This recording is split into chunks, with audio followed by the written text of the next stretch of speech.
Welcome to the Closing Table with host Tamara Gady, where we break down how to be successful in real estate and what it's really like to work in the real estate business. This is the Closing Table with Lawyer's Title.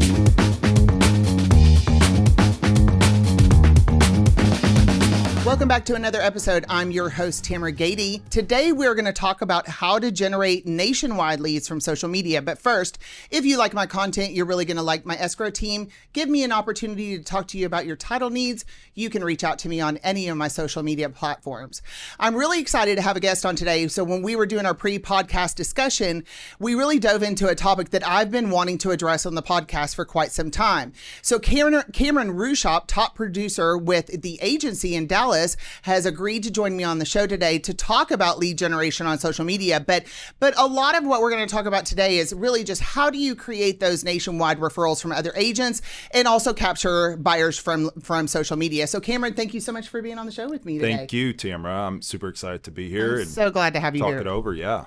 Well, and when we were talking, like I said, I knew what direction kind of that I wanted to go in, but when we really started diving into your business and you started talking about nationwide referrals, that really piqued my interest. So I really want to narrow in on that today. But let's just kind of give a little bit of a broader picture. So Let's talk about how you're using social media right now to get leads. Okay. So social media for me it's a piece of the puzzle, right? Okay. It's not my whole business plan or anything like that, but it's definitely, it's been something. So I've been in this industry for 4 years now. The first brokerage I was at, they push social media a ton. I mean, as you know, when you're getting in the industry, what is like the average length of time before someone sells their first real estate deal? It's like what, 6 months, 7 months, 8 months, something like that. About that. So they were big on social media being the main tool for us to generate leads because you can touch your sphere. It was an easy way to touch your sphere, and it's free because a lot of us don't have a lot of money when we're starting off, right? That's right. You need your phone. You need your phone, right? So that's where it was. That's where it started off. It was just a way for me to essentially start by building my brand and touching my sphere. Make sure everybody knows, like, hey, if you have any real estate needs, I'm here for you. It was that was really where it was at, and over the last 4 years, it's kind of grown on itself.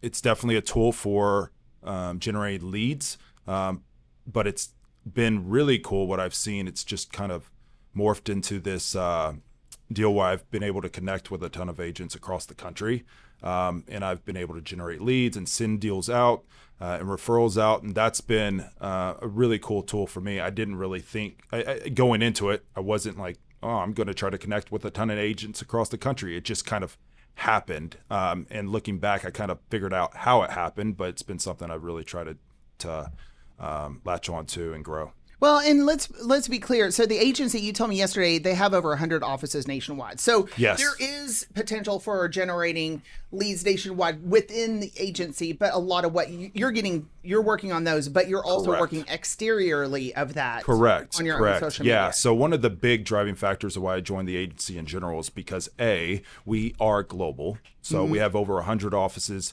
I think just in the United States, and then outside the United States, I don't know how many offices they have, but it's also a very boutique feel. So each office is, I don't know, I don't want to speak for a lot of these offices because different, cities have different requirements for, how many people live there, blah, blah, blah. But most offices, they kind of cap how many agents can even be within the office. Okay. So it's a small boutique, but nationwide brokerage. And I really thought that was going to be cool because I was starting to see where I was generating connections, or I was creating connections with other agents across the country and building out a referral business. And I was like, you know what, it'd be great to actually join a company where I could connect with a lot of those agents. We have something, a mutual something connecting us, which was the agency. Sure. And that's been really cool. But yes, even beyond the agency, I've connected with a lot of different agents outside of the brokerage, with different brokerages. just over the last 4 years of doing it, and been able to generate a lot of leads that way. Well, let's back up. Okay, so real quick, you kind of touched on this. You have multiple lead sources. Do you want to identify your lead sources really quickly? Sure. Yeah. So I try to at least have 4 pillars of lead generation. Whoop, whoop. Four pillars of lead gen. I love it. Yeah. So definitely my sphere, right? I mean, Yep. that's number one. That's where I started. That's how I built. That's my base. And then open houses have been huge. Okay. And I really didn't start doing open houses until about a year ago. And I feel like it was such a loss for where I could be in my career right now, because I've seen the benefit of open houses. And it was a huge loss. I wish I did that from the very beginning. Any agents coming in. Did you hear that? He regrets not doing open houses. Yes. I love it. Yes. Yeah. That's a big one for me right now. Not just to hold the house open for the seller, but also to capture buyer leads, correct? Absolutely. Well, and then if you do a That's the main comprehensive open house campaign, you're door knocking and you're potentially capturing additional sellers in the neighborhood. Correct. Yeah. If you have a new listing going live and it's an area that, let's say that you're wanting to farm, you could do like an ultimate listing launch and do like a massive open house where you're going and you're doing mailers prior, and you're going and door knocking prior, and you're doing everything you can to meet all the neighbors. That's a really great way to kind of put your foot in the door for that neighborhood and get your name out there. And another realtor call it the ground game approach. Right? Yeah, right. I like that name. It's kind of military. You know? I love that. But having a comprehensive open house strategy is what is going to help you generate the leads, right? Absolutely. It's not just capturing buyers, but it's getting more sellers in the neighborhood as well. Yes, 100%. Okay, so we got Sphere, we got open houses. Obviously, we have social media here. And then I do some digital marketing as well. Okay. That's very top funnel. That's fine. It just keeps leads coming in. Okay. They're low converting, but that's been a big lead generation tool that I'm using as well. Okay. And I'm trying it out, right? And if it doesn't work, then I'll probably just move that money into a different area. But I do I'll throw in one more. I mean, I do geofarm quite a bit too. I have a couple of different areas that I like to geofarm. Okay. And those are my main lead generation pillars. That way, if one of them's not performing, you have 4 other ones to lean on. So, yeah, I love it. Yeah. I love it. Super smart. Okay, so we identified your lead sources. How did you identify social media being a lead source pipeline for you? Yeah. So again, whenever I started off in the business, our brokerage, our training was geared towards social media. And it makes sense. It's free. And it is free. You can pay. Free. It is free. You can pay. If you're wanting, if you have certain goals, I think putting in some money into social media, definitely you can. There's benefits to that. Not all the time, but I noticed whenever I was putting out content and experiences that I was having. Like video, short form video, that's been huge for me, but that's been huge on connecting with consumers.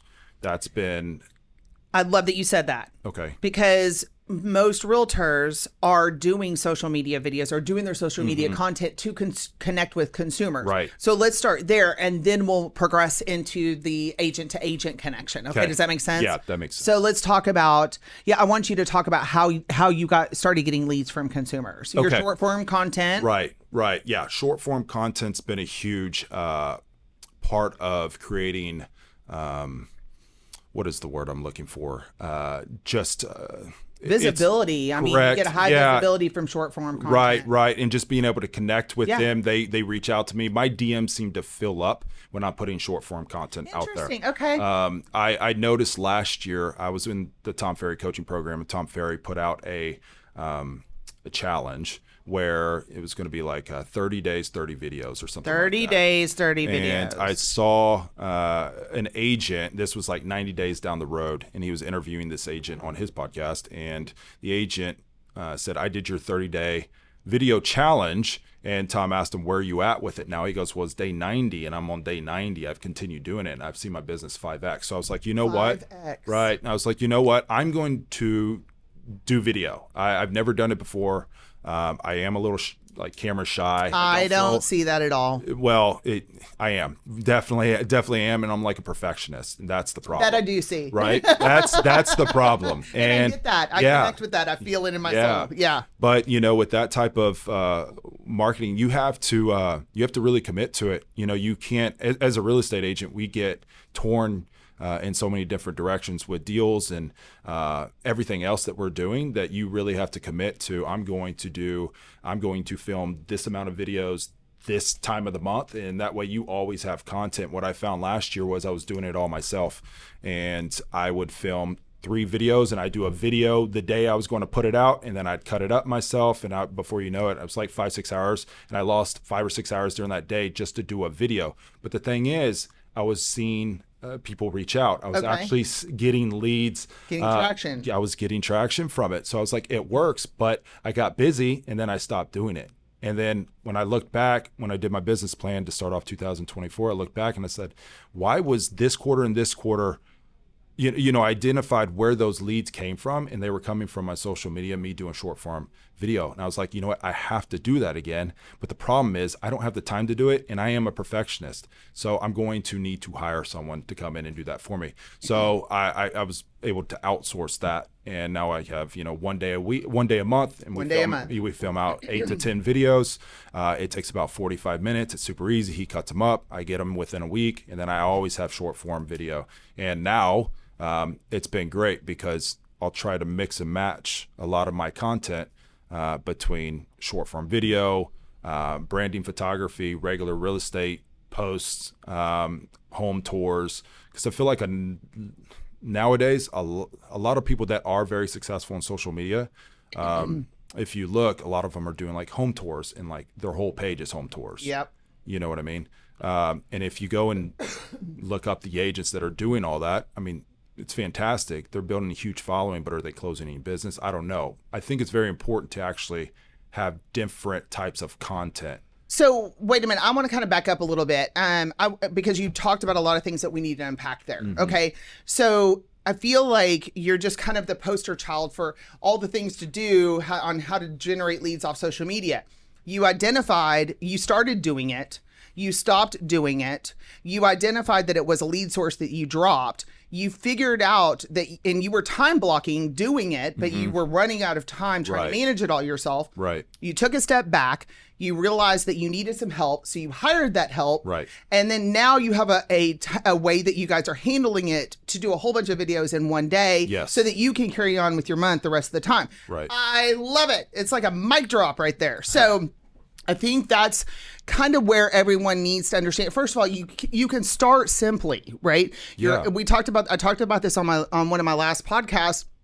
You just need you and your phone. Yeah, absolutely. And so you start there. But as you start to generate leads, now you have the marketing dollars to pour back into what you're doing, and do it bigger, faster, and stronger, so that you can pay attention to the leads and not necessarily producing the videos. 100%. I think it's fantastic. So we got to how you time block that. Mm-hmm. I think it's a huge golden nugget to do the 30 days challenge, 30 days, 30 videos to see where it takes you. Yeah. I think realtors, or not just realtors, salespeople start something, they see a payoff in it, and for some reason they stop doing it, right? Well, especially real estate agents, let's say you do something, you build up your pipeline, and we're notorious for this, build up the pipeline, spend all your time handling that business, and you stop doing what you did to build up the pipeline. And that's why so many agents have these roller coaster months where you have, a great month,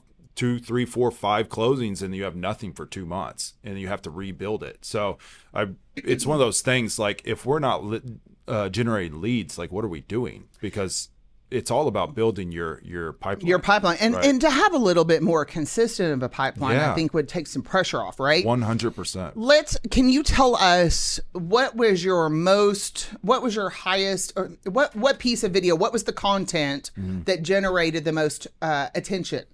Do you remember? Give us a couple of examples of really great content that you did. Last year, I can't remember off the top of my head. This year there was it was one of the first videos I went back to it because I took about a 6-month break. Okay. And when I went back and I hired out the help and we started dropping out the videos, I had a great response. I think the first one I did was like a story of one of the transactions I just dealt with okay, we talked scenario about that, that one of my buyers went through and how we handled that situation. And I just think it too, I want to add this. Video is incredible because it puts a voice to my face.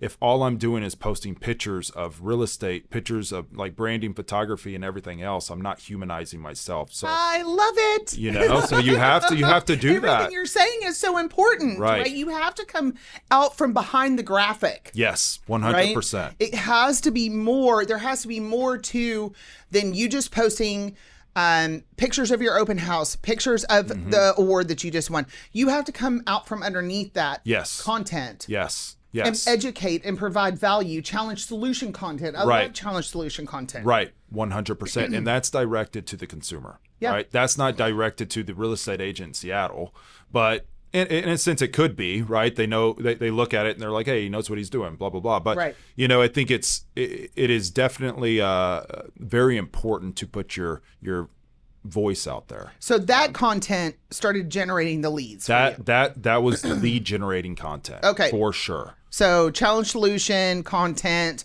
educating your audience, that sort of content. And look, if you guys need ideas, I have a million ideas about how you can create content that will attract buyers and sellers to you. So please reach out to me. I'd love to create that partnership with you so that we can get that conversation going and we can try to help you start to push out content like this. So I think that's fantastic. If you ever want a cheat sheet of, if you're running out of ideas, let me know. I'll send you the cheat sheet. I appreciate that. Yeah, it's tough to come up with ideas a lot of times. I'm Googling like top real estate questions in real estate right now. What's that website? Oh, you know what website I'm talking about? I will get you the name of that website. It's, dang it, I should be able to pull it up. I haven't thought about it in just a minute. But anyway, it's a website where you basically ask it any topic. And you can probably do this with ChatGPT. Yeah. You know, and it will tell you how many consumers are Googling. Oh, yeah, I know what you're talking about. You know what website I'm talking about? It's a YouTube. It's a YouTube. Dang it. Anyway, we'll move on. But you know which one I'm talking about. I do. So that's a great idea. But I'll also, we will make sure to send you our cheat sheet list. Maybe there's something in there you like. That. Absolutely. Okay. Because everybody needs a little creative help from time to time. Oh, absolutely. That's why I just go back to stories, you know, of what I'm facing in transactions and what we've dealt with as, you know, what my clients are dealing with. Because that's stuff that consumers can really they can relate to that, you know. It's stuff they're going through absolutely too, right? Absolutely. So how did we go from your content attracting potential buyers or sellers to you to your content attracting agents from other places? So I'll actually back up. So whenever I first started with social media, it was geared towards my sphere. And as I tried to push it beyond my sphere, I found that it was attracting or reaching more real estate agents, not consumers. So it wasn't because if I were to put out market updates or if I were to put out certain content about the DFW market with a nice branding photo or something like that and push it out there, I'm finding that it was reaching agents across the country. It wasn't reaching consumers here because it's pushing out real estate. If I'm in real estate, it's pushing it out to other people that are interested in real estate. So I'm finding it was reaching loan officers, insurance agents, real estate agents. So a market update in itself, in its true form, would only attract the other real estate people professionals. that are in real estate. Yeah. What a good realtor does, I'm sure you've done this, is you take that market update and you translate it into how does a buyer or a seller use that when they're working on buying or selling a home. Right. Absolutely. So that's video content on the back end of the market update. Absolutely. Right. But if you're pushing out content like that, you would attract agents from other places. Yes, absolutely. Absolutely. 1000%. It wasn't until I added in the video component when I saw my consumer, like the lead gen component of it, really skyrocket. Okay. Yeah. What let's back up. I feel like I should have already asked this question. I'm sorry that I did not. What platforms are you on? Okay. So my main platform is Instagram and Facebook. Okay. LinkedIn. I need to be better at I LinkedIn. hear My that, managing yeah. partners owe me all the time. You got to be better on LinkedIn. You got to do more. It's You just got to where do the more. Professional is, Right. and I Right. feel like it's a really untapped area for realtors. I agree 100%. I need to be better at it. And then in terms of short form video, obviously TikTok and YouTube Shorts.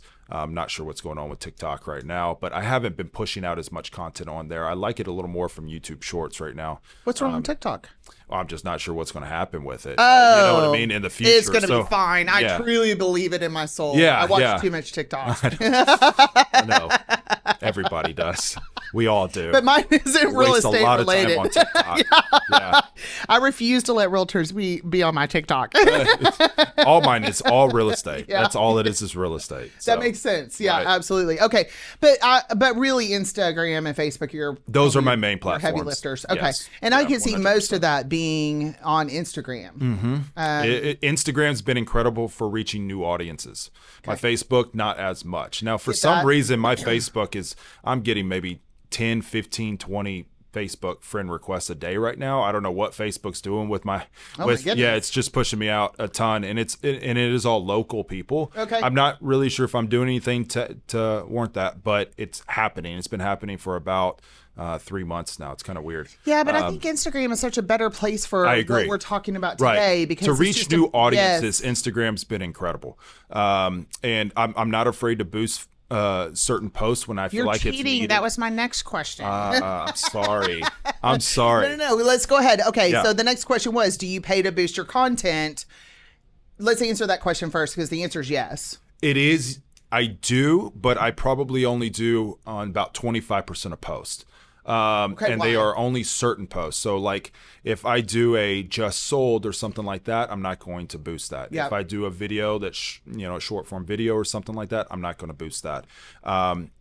Whenever I do any type of boosting, it's usually, it usually has some sort of branding photo, or it's with me and clients at a closing table or something like that. And I will push that stuff out with a nice caption about what we're facing within the DFW market. Why do you boost that? Because Signs of success or signs of success for whenever I'm pushing it out with me and my clients, 100%. But then if it's just me and it's just branding photography or something like that, it's usually the caption that I'm wanting to push out there. And I will boost that, and that seems to just have a crazy reach compared to boosting other things. I've boosted the short form Nothing- video. not as- No, Really? nothing. I don't get anything out of it. I don't see any more. The ones that I don't boost, I end up having more views than the ones that I have boosted. I don't know why. I don't really understand the algorithm all that much. Yeah, so but you're telling me you boost a photo of you at the closing table with a caption, and I've done that. I've done just regular branding photography. I pay she's a great photographer named Amber. We've been on a quarterly branding photography plan for the last 2 years, so we always have nice professional photos. And I'll boost that with a very well thought out caption with what we're facing in the market right now, and I'll boost that type of stuff. And I don't target anything. I don't. Obviously, I there's requirements you have to do with housing, so I'll put the housing requirement on there. But other than that, I'm not targeting certain areas or anything like that. I just let it go, and it always goes to other real estate agents. You know, that's I where will I'm building say, those connections. I do have an appreciation for your branding on social media platforms. It's always very professional.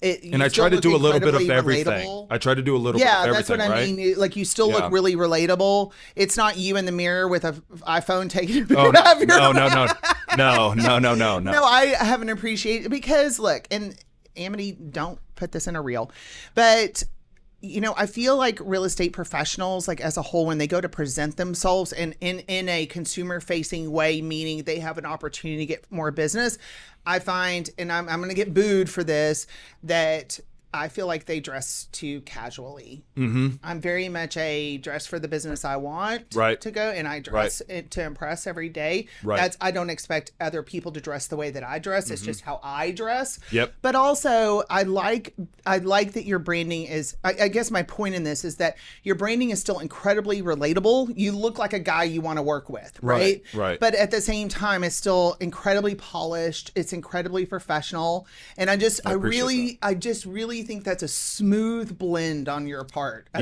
very smooth blend on your part. Oh, I appreciate that. Yeah, I feel like I found kind of the sweet spot of I think I've gone where I've done nothing but the branding photography. I don't like that. I've gone where I've done nothing but real estate posts. I don't like that. When I say real estate posts, like new listings and video walkthroughs of homes, home tours, and things like that. I feel like all of that content has its place, but I think it all needs to be mixed together. Okay, so you're tapping into the last thing I kind of wanted to talk about, which was that holistic approach to social media. Mm-hmm. All of the things that we talked about today have a place in the overall pie of lead generation on social media, right? Right. So I love that you tapped into that already. So kind of branding photography, right? Right. You still got to tell everybody you're doing an open house, right? You still got to do the tour of your newest listing, right? Yep. You still got to provide challenge solution and educational content and things that are going to allow people to get to know you. And I think you still need to put out there that you're doing real business too, because I feel like that's where a lot of people hide behind social media and make it look like they're doing business, but they're not. So, and I may get booed for that, saying that too. That's okay. But that's part of it where you have a lot of agents that just do a ton of home tours and things like that. They may be actually generating a lot of business, but how they handle that business, are they actually able to get that client? Are they able to help that client reach their real estate goals? I think it's important to put out there that you are able to help your clients reach their real estate goals, whether they're selling or buying. And the challenges that you face, why I do some of those short form videos where I'm talking about certain situations that we face, because every real estate transaction, you're going to face an issue. Does every single one. Very rarely do they don't all go smooth? No, they don't. Very rarely does that happen. And it's nice that I think it's important for consumers and other agents to know that you know how to handle situations and be a problem solver. Quick question. Okay. Of your business, you can say this year or last year, it doesn't really matter and nobody will know the difference. How much of it came from leads off social media? Mm-hmm. How many of that number were leads from consumers or leads from other agents? Yeah, so I would, even all the way back 2022, about 2/3 of all buyer business was all out of state. That was directly from social media. That was a tough year for buyers, though. Mm-hmm, it was. Last year, it's very hard for me to give you the exact percentages on this because a lot of my business is spread between social media it's my overall brand, but it's again also my my way to stay in touch with my sphere. So I feel like if I don't have if I didn't have the social media presence I have, or if I didn't have social media in general, I wouldn't have closed some of my sphere deals as well. Right? I would miss opportunities with my own sphere. I love that. So I do almost combine sphere and social a little bit together because it's another way for me. Yes, I still call my sphere. Yes, I still text my sphere and have email marketing going out. I always have that. But it's always nice, if something happens in if one of my friends or someone in my sphere makes a post or something on their story, to interact with them and talk to them, it just automatically starts up a conversation. So if I'm always having conversations with my sphere and it's done through social media, to me, that's kind of goes hand in hand. Okay. You know what I mean? Yeah, I was kind of wondering like how many of it was consumers and then how much of it were other agents. But okay, yeah, no, do you know the answer to that? Yeah, I would say probably about a fifth of my business comes from out of state agent referrals. I love that. Yeah, I love that. Or within state too. Different cities within Texas. And they just take a referral fee and you're done. Yep. Exactly. I think it's very cool. I have been working to meet other title reps because we're part of Fidelity National Financial, which is the largest holder of title companies in the nation. So I've been working with some other title reps in other markets and have gotten referrals from them too. We talked about that yesterday. I think the nationwide referral, agent to agent referral, I know that it's a lead source for a lot of people, but I think it's still a really vast, untapped pipeline. I agree 100%. So I was actually, and sometimes I use social media just to be a connector of people. I mean, this happened, so I actually didn't even know this happened, but it was a month and a half ago. I had an agent out of California reach out to me and say, hey, look, I'm looking for an agent to help me within the Austin market. I have some clients looking to buy investment properties. And I said, well, I may not be the person for that. I'm located in Dallas, Fort Worth. I mean, it's just a couple minutes down the road, right? And I said, let me connect you with another one of my my partners down in Austin. So I connected them with this individual in Austin. He calls me last Friday and says, hey, I just want to thank you for that referral. I said, what referral? He said, you connected me with that agent out of California. We have $1.3 million under contract right now, and they're sending me over 3 new investors. I said, I mean, I wish that happened all the time, but it doesn't happen all the time. But sometimes just connecting agent to agent in certain markets can be big too, because that agent in Austin said, you're my guy. That's right. If I have anybody in Dallas, you're my guy. I appreciate it. I told you the story of I have a title rep in California that sent me leads. Now the last one was $100,000 deal in San Antonio. I didn't get a 1.2 Cameron. I got to work with him a little bit better. And I was like, you realize that San Antonio is 5 hours away? Yeah, it's not a short drive. Yeah, I don't know. I really don't understand why people underestimate the size of Texas. I really don't think they should. I know. It's insane. It's insane. Anyway, well, this is a good place to wrap up for today. Very interesting conversation, Cameron. Thank you so much for taking time with me today to be a guest on my show. I really appreciate you. Absolutely. Thanks for having me. And it's been a pleasure to tap into this. And I reserve the right to ask you back. Absolutely. I would love to. Thank you so much. And that's a wrap for another episode today. Again, I'm your host, Tamara Gady. Thank you so much for joining us. If you like my content, you're really going to love my escrow team. Give me an opportunity to talk to you about your title needs and make it a great day.